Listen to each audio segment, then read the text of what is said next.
Welcome to the Gay Buddhist Forum, where teachers from all schools of Buddhism offer their perspectives on the Dharma and its application in modern times, especially for LGBTQI audiences. These talks are offered freely to the world and made possible by appreciative listeners.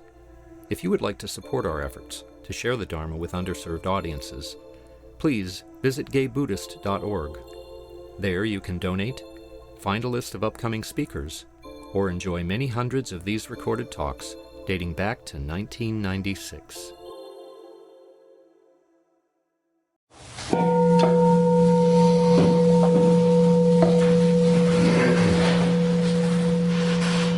Welcome back.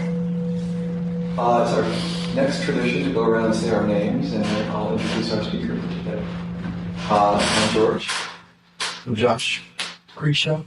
Steve. Matthew. My name is Mark. Jim. Bob. Ian. Robert. Tony. Jeff. I'm Steve. I'm Brad. Michael. My name's Henry. And welcome everyone online. I can see all the names: Duffy and Daniel and Jeffrey, Greg, John, and Chris and Titus. René, welcome back. René Rivera in person today is a meditation teacher, restorative justice facilitator, and leader working and learning in all the spaces in between race, gender, and other perceived binaries as a queer, mixed-race trans man. René teaches heart-centered, trauma-informed meditation at the East Bay Meditation Center and other meditation centers. He has co-led the first residential meditation retreats for transgender, non-binary, and gender-expansive people. René is a restorative justice facilitator for the Ahisma Collective, working to heal sexual and gender-based violence. Welcome back, René. Good to see you. Thank you for the warm introduction and welcome. It's really good to be here with you all. Good to be back. I'm going to talk today about my own practice of equanimity, especially in these times, in this world that just feels like, it always feels like a lot, but it's a lot right now. And so I just want to talk a little bit about my own practice and think about this question of what does our equanimity look like in these times of conflict and war and struggle and maybe even collapse of systems that we've relied on. So just to explore that, what does that look like? What does that feel like? And when you look up this word equanimity in the dictionary in English, one of the definitions is mental calmness, composure, evenness of temper, especially in a difficult situation. So that's the English definition, and I think as I've learned now over many years, a couple decades of this practice about equanimity, I feel like that's maybe what I thought it was, in learning about it earlier on in my practice. And I think it's sometimes, as I've been in Buddhist communities and especially part of being a leader and in governance in communities, I feel like sometimes this is this understanding that gets put out as this Buddhist idea of equanimity. When I encounter attitudes of if you're angry, you're being unskillful. That's sometimes a message I've received in different spaces. And that if you're really equanimous, you're calm, composed, even of temper in all of these different situations. And I want to challenge that because that's not my experience. And I think that that actually is a misunderstanding or maybe a mistranslation of this quality of equanimity that the Buddha taught about. And so just to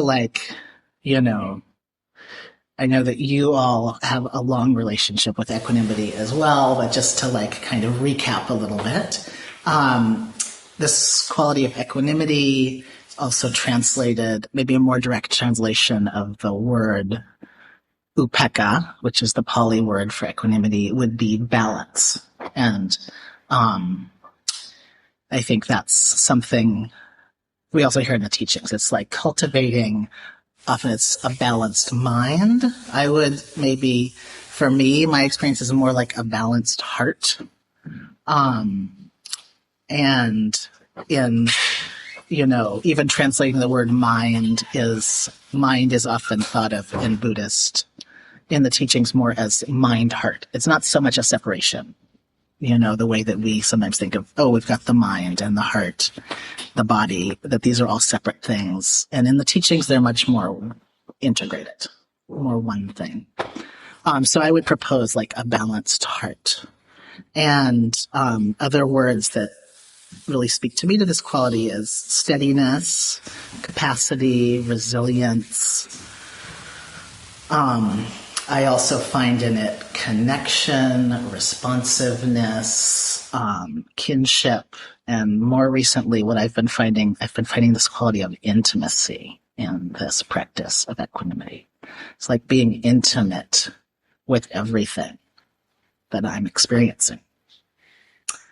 And I've actually been away for a while. I went this past winter to South Africa to do long retreat at a very small Buddhist retreat center called Dharmagiri, which is in the Drakensberg Mountains of South Africa. An incredibly beautiful place to go if you ever have the chance. If you ever find yourself literally on the other side of the planet, it's just an incredibly beautiful spot.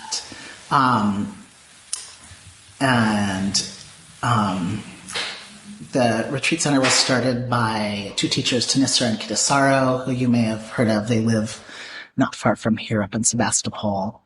And they were there for about 20 years, building this retreat center, really working with local, mostly Black South Africans to support people with AIDS. If you have been part of the San Francisco Insight community at all, they came and talked about that project a lot, especially in the 90s and the aughts. That's when I first heard about their work there. But they left, I think in 2012, and have really turned it over to the leadership of South Africans of color. So it's a really beautiful place. They're leading retreats there in Zulu. It's a very unique, something I would like to see more of here is this connection between Buddhism and indigenous spirituality that they've really cultivated in this place in South Africa. So anyway, I'm coming back kind of from long retreat. I was there for 3 months, and then the last 2 months or so I spent down in San Diego just house sitting for my sister and kind of transitioning back into this world. And San Diego's like a soft landing. It's like a little bit of a Deva realm down there. Sunny and warm, and people because there's so many different political views down there, people just don't, they don't get into it as much.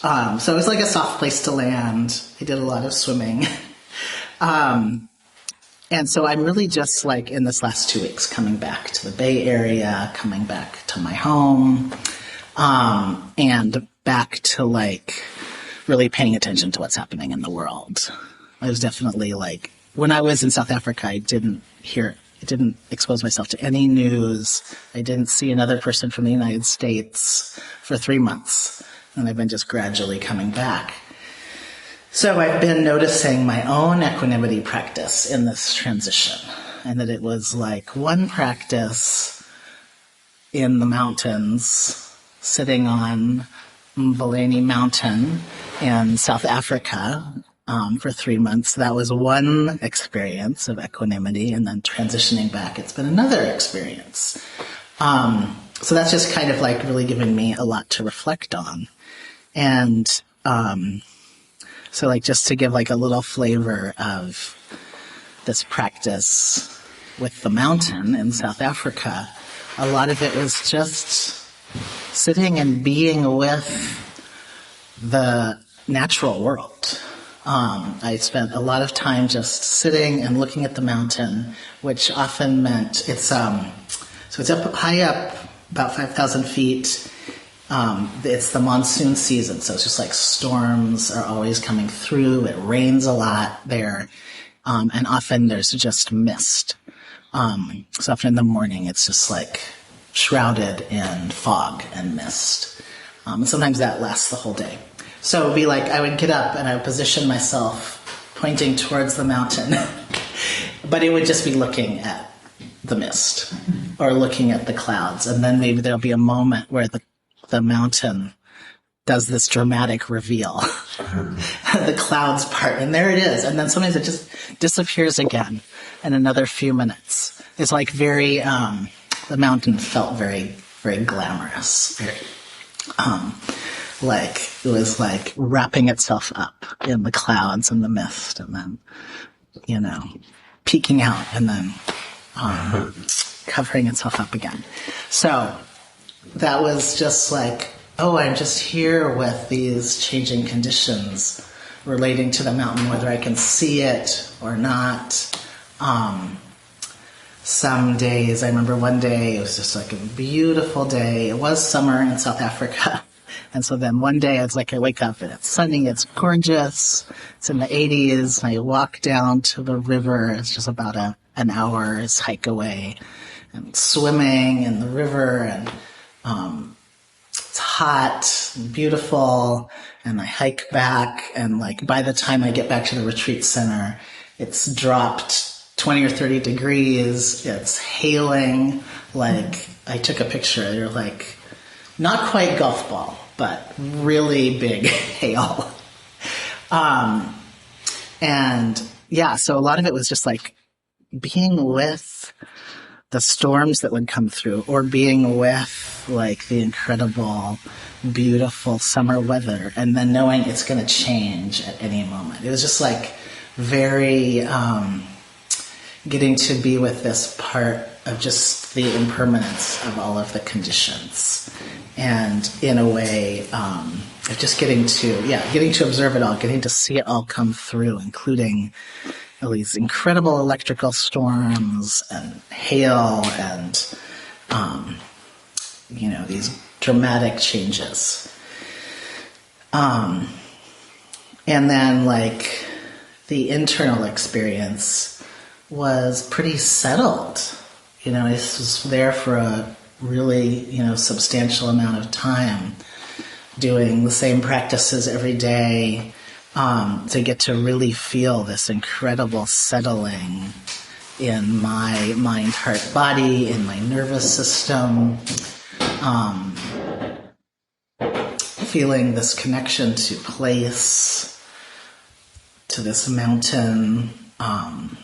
Spent a lot of time just sitting with rocks and really feeling this quiet, this settledness, and this like getting to really settle into a confidence in my own practice, holding me in that place. So that's like one experience of equanimity that has just so much ground, steadiness, the changes, but the changes being held in this really steady base. And sometimes like this quality of equanimity gets described as like the ocean. The ocean at the top might be, dramatic storms, dramatic waves, the wind, these different very dramatic conditions. And then if you go down into the depths, it's quiet, it's still. Those waves don't make it all the way down to the depths. And so sometimes that's a way, that this quality of equanimity is taught about. And I feel like even in that description, there's this slight maybe prioritizing of that stillness at the depth of the ocean. Like we're trying to get away from all of those waves on top. And so I feel like in my time away, there was this chance to get to experience this steadiness while observing the waves. And then now I'm coming back into this world where I'm much more up in the waves.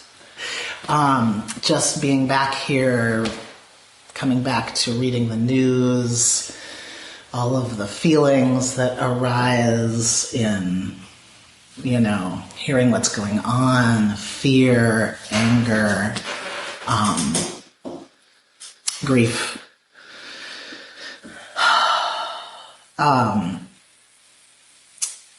Those are really present. And, just like moving back into my space, I've been just noticing these waves. I'm really in the waves. Waves of grief. Sometimes waves of anger that aren't even connected to anything.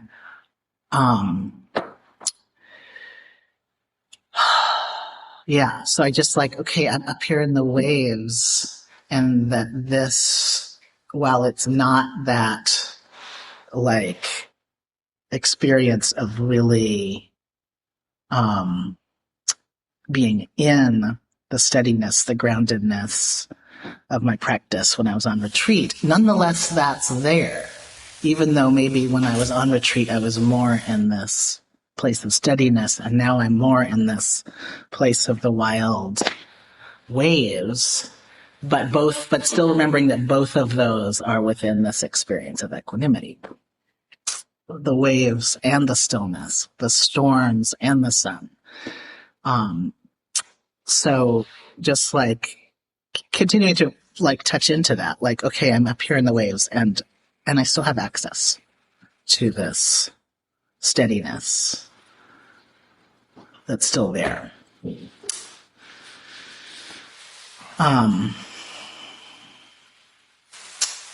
Yeah, and I think,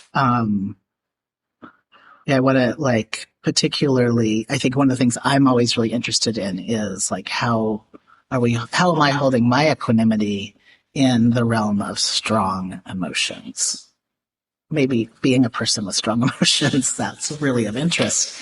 And also because I really am interested in bringing my practice into daily life, into the places where I'm in relationship with others, where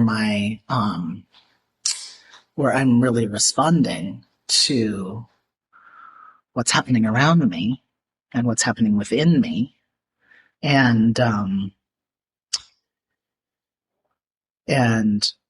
I think in relating to equanimity in particular, sometimes we talk about the near enemy and the far enemy of equanimity. So the far enemy, to start with that, is what's the opposite of equanimity? So that is often talked about as just our craving and aversion, that we're grasping onto something or we're pushing something away.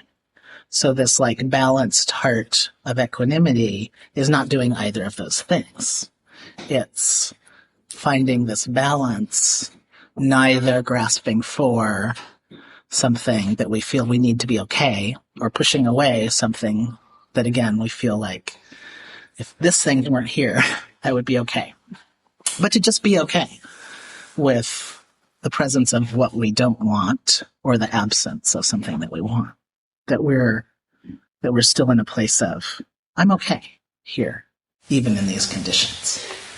So craving and aversion, I would also just say reactivity, just the, maybe sometimes in our close relationships, someone says something and we're just I can't stand it when you say that. There's that reaction before we even think about where, how do I want to be in relationship to this person? We might already find ourselves in a big reaction. And then also I'd say a part of the opposite is attachment to outcome. That I need a particular outcome for things to be okay.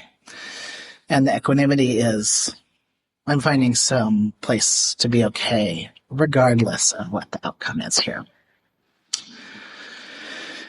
So that's the far enemy, the opposite. And then the near enemy is indifference, like kind of a detachment that's not, I'm okay, whatever happens. It's like, I'm actually going to just not feel this. That kind of detachment. Or you could say avoidance, like avoiding, it could be avoiding a situation, avoiding a feeling, avoiding, like exposing ourselves to the things that might upset us. That would also be this kind of near enemy. It sort of looks like equanimity. It might look like we're calm, we're okay, we're composed, but actually we're avoiding the things that might upset us. So we can also call that bypass or spiritual bypass. And sometimes we can use our practice to do this very thing of avoiding that which might be upsetting.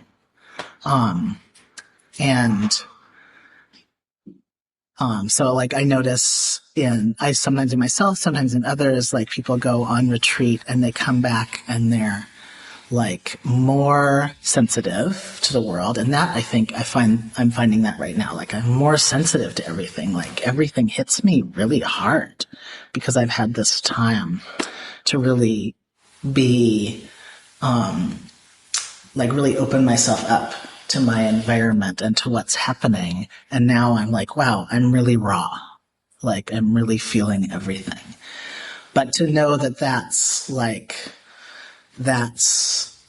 being present. That's being with what's really happening. And I want to be discerning about how much I'm exposing myself to. So I don't want to like be scrolling on the news all day, right? But I want to know what's happening. So how can I be discerning about how much I'm taking in? And that I think is not a bypass. It's just being like realistic about our capacity, really realistic about my own capacity to keep an open heart with a lot of input. So that's,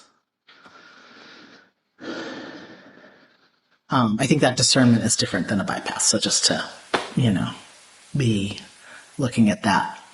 But yeah, so that just like helps us know what is this quality of equanimity. It's not indifference. It's not caring. It's not feeling. It is caring, being impacted by our own states and what's around us.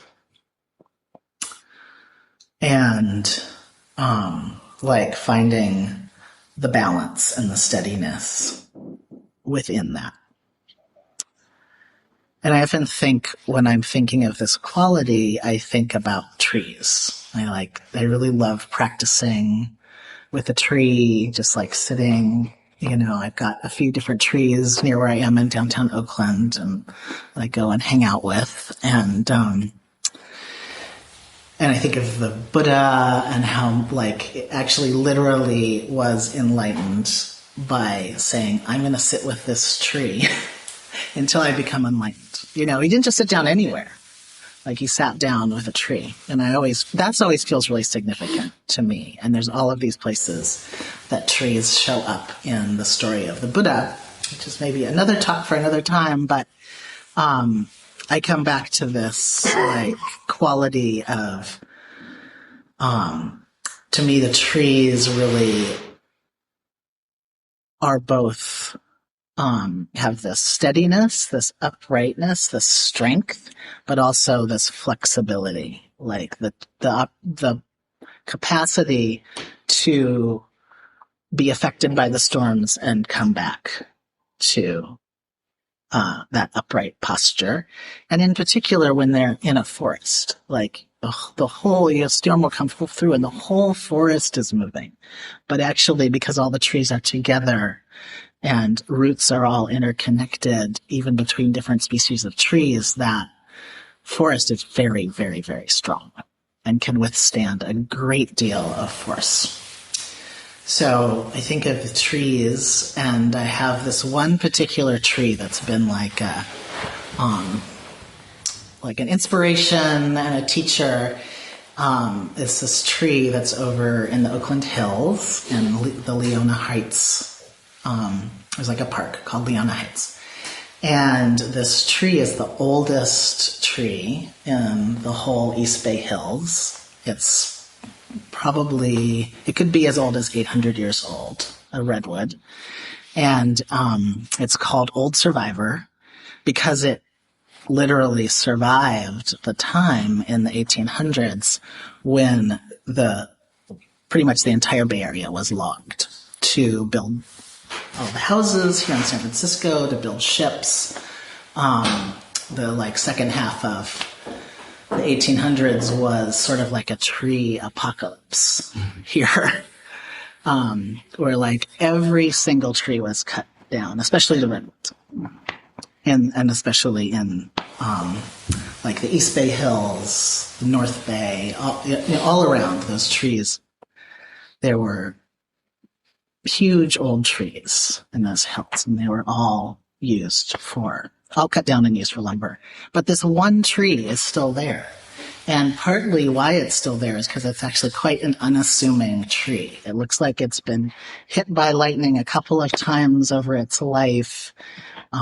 It's not very tall. It's kind of scraggly. It's hard to see. You have to have someone point the tree out to you. It's not like you see it as this huge tree. It's sort of just in with the other trees. But I think of this tree and what has this tree seen over its long life? It's gone through this time of incredible loss. It was there when when the Ohlone people were thriving in this area. It was here, it saw the first Europeans come here. It's seen so much. And it's also experienced really difficult things, and I'm sure fires have come through, it's experienced lightning strikes. It's experienced all of these things. And it just for me, it connects not just to this quality of equanimity, but also this impermanence, that things just keep changing. And certainly I've experienced that in my life. I'm guessing you all have experienced that in your life. So much has changed. I was just recently reading Rebecca Solnit's latest book called The Beginning Comes After the End, which I highly recommend. And she is talking about the big cycles of change, that's just what she's observed in her own life, and she's in her 60s. And looking particularly at the experience of women, of queer people, indigenous people, people of color in this country, and all that has changed, how much, just for her as a woman, how much has changed since she was a young person, how much more freedom she has now, how much our just understanding of what's okay or what's ethical has changed. And not that we're still in all of that, but she's pointing to all the things, really positive changes that have happened, as well as the ways that sometimes things just need to come to an end, collapse, break down, in order for some of those changes to happen.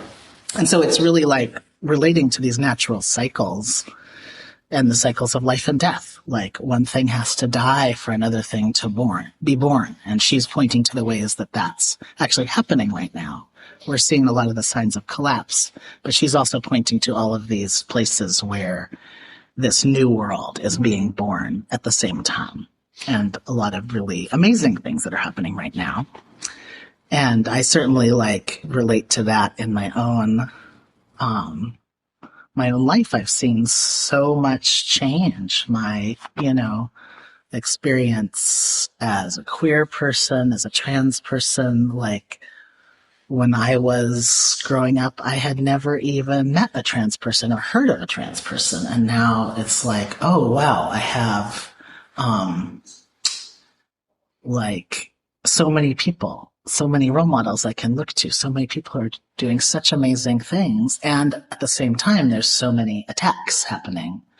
And some of that, you know, she's pointing to some of the ways that, you know, when we win rights, when we are getting more political power, you know, there's the backlash, there's this response.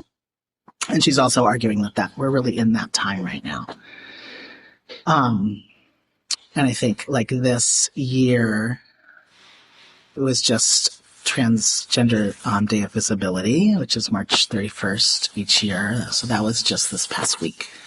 And it was a really like complicated emotional experience this year for me, as I really felt, you know, just how much suffering is created by those attacks that are happening right now. And I actually, you know, just in a lot of grief because I just lost a former mentee who I worked with in the past who took their own life, who was trans. And, you know, that's really brought home to me something that I'm aware of, that how much right now, as there's so many legislative attacks, including like the SAVE Act that the Senate is debating right now, where the basically voter disenfranchisement act. But within that,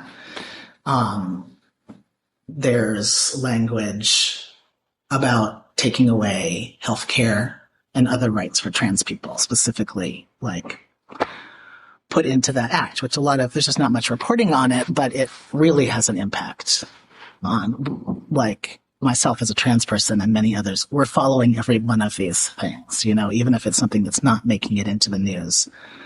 It's like, we know, and we're very impacted by it. And, and one of those impacts is on people's mental health, on their health, and on folks actually taking their own lives. And yeah, so it's just like that news came right at the same time as Trans Day of Visibility for me, as a person who I really care for, who's gone. And I don't know their whole story, but it feels so connected to what's happening. It's like, it feels like it's hitting my heart, something that was a little bit of an abstraction. And that grief is here. And then there's also this knowledge that, like, as a trans person and trans community, like, we are actually changing the world. We're making a new world. And that's very, very powerful.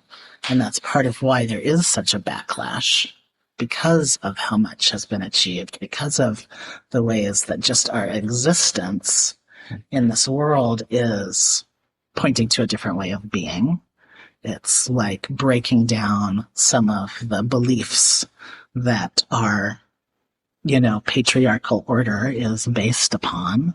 If people can choose their gender, if they can, you know, if there can be more than two genders, if there can be actually this whole galaxy of gender expressions and experiences, then, like, why are men ruling the world or whatever? You know, like, it really undermines some of the structure. So there's some reasons why the Republican Party has made it one of their goals to make trans people no longer exist. Like, that is a stated goal. So anyway, it's just complicated, and there's so many feelings, and I feel myself so much in the grief, in the anger, in the all of this, especially when it's like really hitting home. And just to like hold that too as part of this experience of equanimity. Like, these feelings also they're not something I want to push away or avoid. I want to feel all of this and Like, so there's a place in me that's like, as hard as everything is, I am still a yes to feeling all of this. Like, I am willing, I am consenting to feel all of this. And to me, that's part of my equanimity practice, is to just really allow all of that. That's this place of radical acceptance that's not saying any of it's okay. But what I am saying yes to is experiencing what I'm experiencing. And to be in this moment of so much grief and difficulty with, like full presence, full awareness, while still taking care of myself and, grounding myself in the natural world and, finding that support. And I think just one more piece on the trees. I was just yesterday up in visiting this, land up in Sonoma County where there's a group of Black and Indigenous and queer folks who are managing this big piece of land with these Indigenous practices of bringing fire onto the land to start to really bring back the health of the forest in this area that has been logged, over and over again, to bring back this healthy forest in this, they have 900 acres. It's a really beautiful project. And I just it was kind of like Rebecca is pointing to. It is this new world being born in the midst of this time that feels so hard. And I just really also thought about this metaphor of fire as also part of my equanimity, is like, actually it can be a really healthy, positive force. Like, we experience fire often as this incredibly destructive force here in California, but actually it's land that is based on, that has been cultivated and cared for through fire for maybe thousands of years.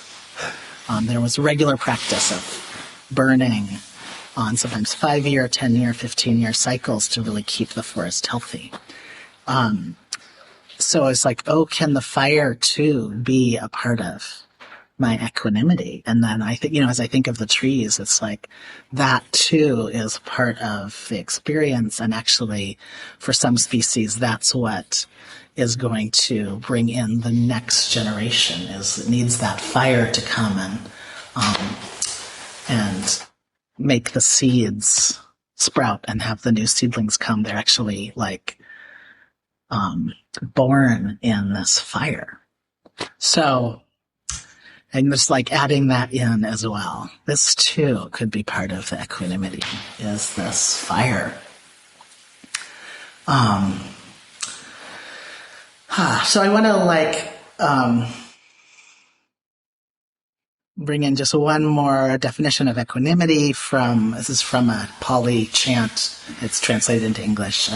In the Theravada lineage, there's a chant called either the Four Boundless Qualities or the Four Immeasurables. It starts, I will abide, pervading 1/4 with a heart filled with loving kindness. And then there's 4 sections: compassion, gladness or joy, and equanimity. So those are the 4 Brahmaviharas, these heart practices.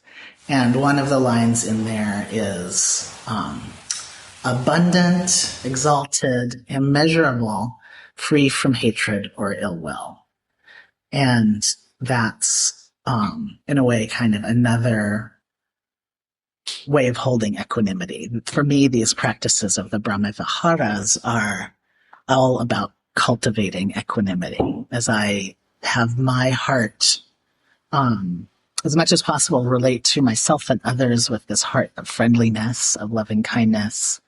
I meet the suffering, my own suffering, and the suffering of the world with compassion. I meet the joy and delight and creativity of the world with my joy. And then what's cultivated over time is this quality of equanimity.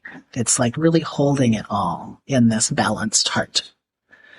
And I feel like that description from that chant, abundant, exalted, immeasurable, free from hatred or ill will, is this other description of this balanced heart that's really holding everything. But it's like very expansive.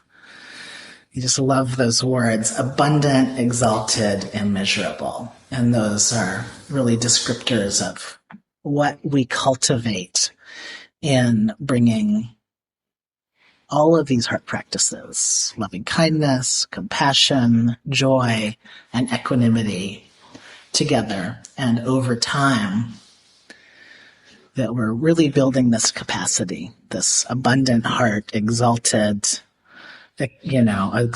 beings, immeasurable qualities that can really bring, for me, so much ground in the midst of the storms, the fire and the storms and the wild waves of this time.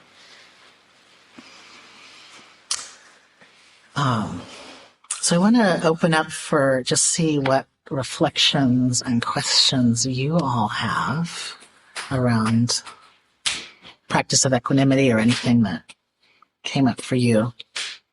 So for folks in the room, folks on Zoom, any reflections or questions? Okay, start with you and then go behind. I want to thank you. I have a feeling that equanimity is the natural state of things, and that there are things that happen outside, things in our mind that disturb that.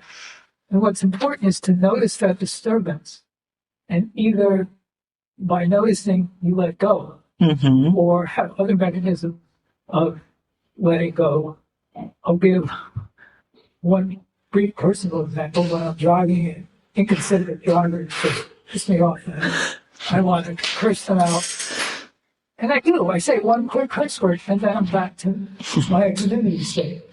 In other situations, as I've said many times here, having some chocolate really puts me back to equanimity.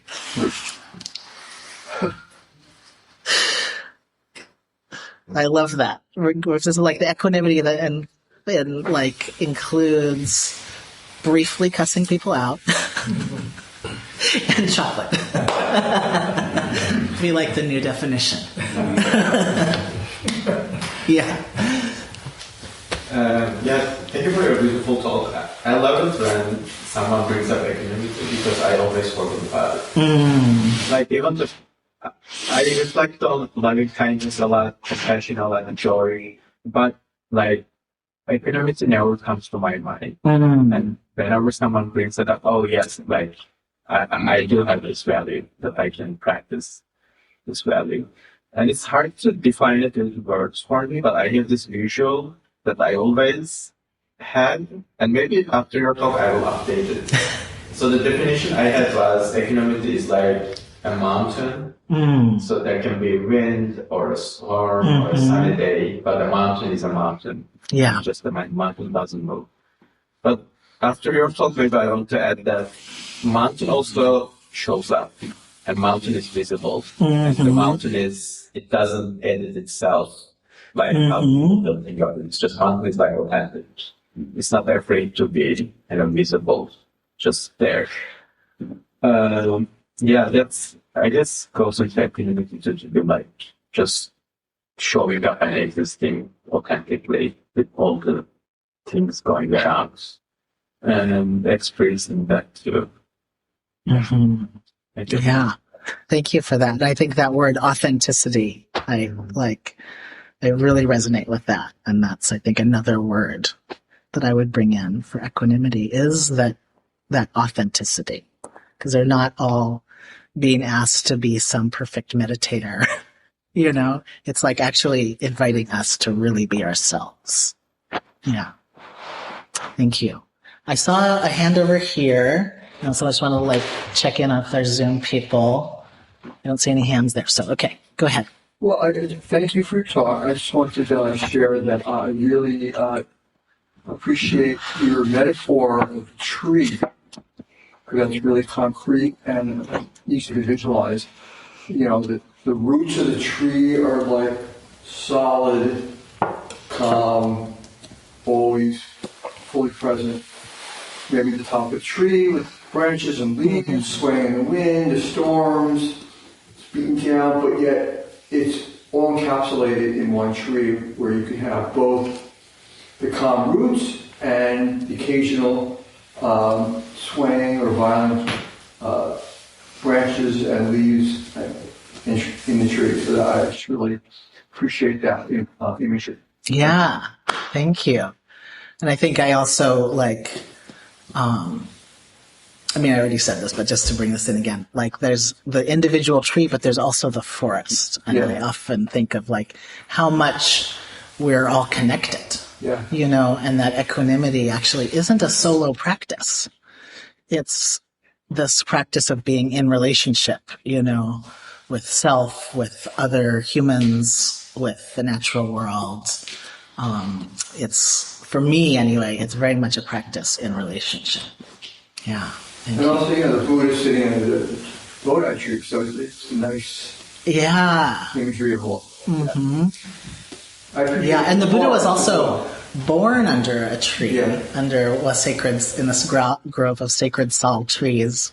And the Buddha's mother was actually holding on to the tree at the moment of the Buddha's birth. So the trees were there, again, you know, and then he, you know, achieved his parinirvana also in a grove of sal trees. So many beautiful images of trees. Yeah, thank you. Okay, I saw a hand. Oh, yeah. Yeah, thank you. Thank you very much for the topic. I was thinking back on my dedication of merit here, the words being used, without too much aversion, too much attachment. And I often come back to those words because that's what, for me, is very helpful. And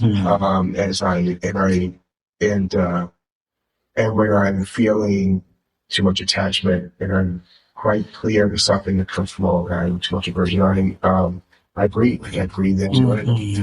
I breathe into my heart, into a notion of gratitude, and all of those things. So that's how I help it. Yeah. Thank you. Beautiful. Zoom people. Oh, yeah. I want to comment on trees, having been a retired gardener and all that. I love trees, and I love that they take in carbon dioxide and give us oxygen. So we're symbiotic. But I have a large acacia tree in front of my next door neighbor's yard, and I'm constantly cleaning up all the debris because my neighbors upstairs and my neighbors next door all have allergies and they're miserable these days because of the acacia blooms. I don't have those allergies, thankfully, but so I spend a lot of time every single day until the season is over cleaning up all the pollen and all the flowers that are dropping all over the place so that my neighbors won't be suffering as much with they're taking Claritin and all this kind of thing. So trees have kind of can be a gray area. And some people hate the fact that their trees block their views too. Yeah. I too am allergic to the acacia trees. So it's like, okay, can I even include the acacia trees, you know, in this, you know, being with everything. Fortunately for me, it's a short season. Yeah. But it's, yeah. Anyone else? Let me see if there's anyone else before going back. No? Okay. Just a random thought that came in while we were just talking now. Is there such a thing as having too much attachment to equanimity? Well, I think in my definition of equanimity, it's like includes the places of, you know, the stormy places. So I think it would be if you were attached to it looking a certain way, you know, if you're attached to equanimity being a certain experience, maybe you're attached to the part that feels steady, or even being attached to balance, you know? Like sometimes we're going to be unbalanced. It's like, sometimes you think of like riding a bicycle, you know? There's like, you're going to tip one way, you're going to tip another way, and you come back to steadiness, but then also sometimes you crash. So, I think it comes back to that like attachment to outcome. I want this to be a certain way. That would be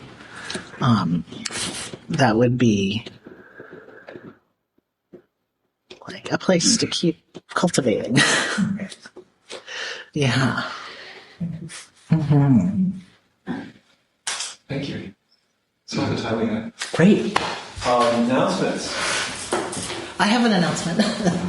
I wanted to let people know that I'm going to be doing event at East Bay Meditation Center on April 25th. It's open to everyone. It's online.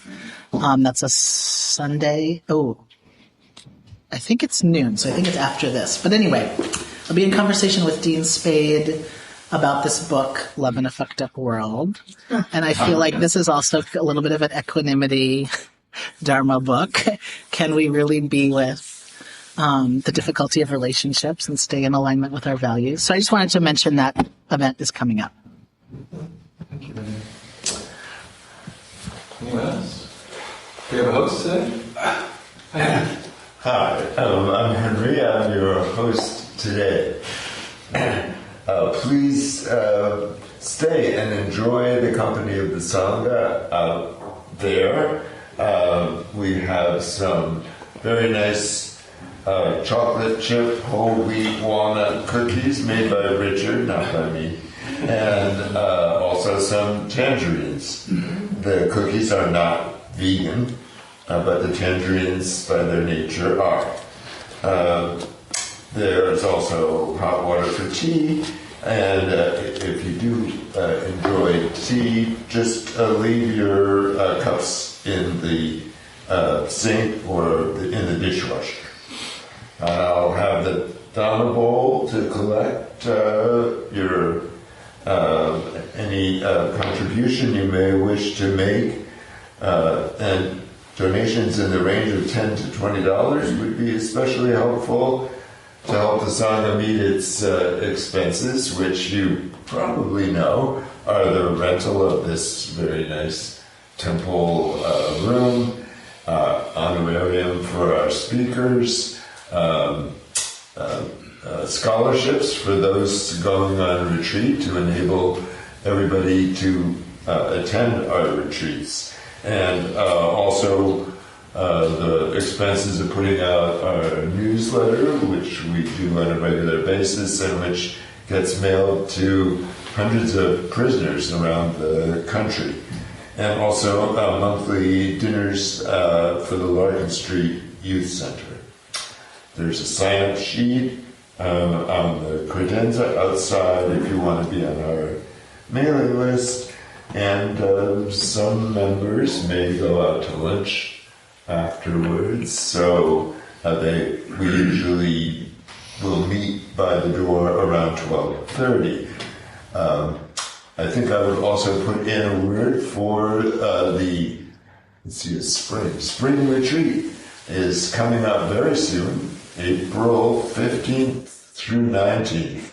There is still some room available if you are interested. It's a beautiful retreat center, Vajrapani, which is near Boulder Creek. You want to spend some quiet time in the company of members of this Sangha. I highly recommend it. We have a wonderful teacher, Sean Fight Oaks, and there's more information on our website. Yeah, I'll just add to that we do have space available right now. We have single rooms and dorm rooms available, and I think there's also cabins. And once again, you can ask for scholarship help, but it's really It's really a great opportunity to broaden your practice with Sean Oakes. He's a wonderful teacher. So, Thank you, Matthew. Anyone else?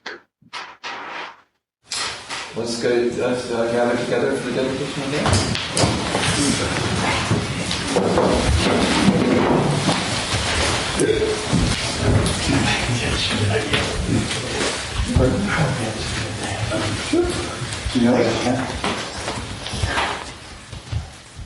by the power and truth of this practice, may all beings have happiness and the causes of happiness. May all be free from sorrow and the causes of sorrow. May all never be separated from the sacred happiness, which is without sorrow. And may all live in equanimity, without too much attachment or too much aversion, believing in the equality of all that lives. Thank you.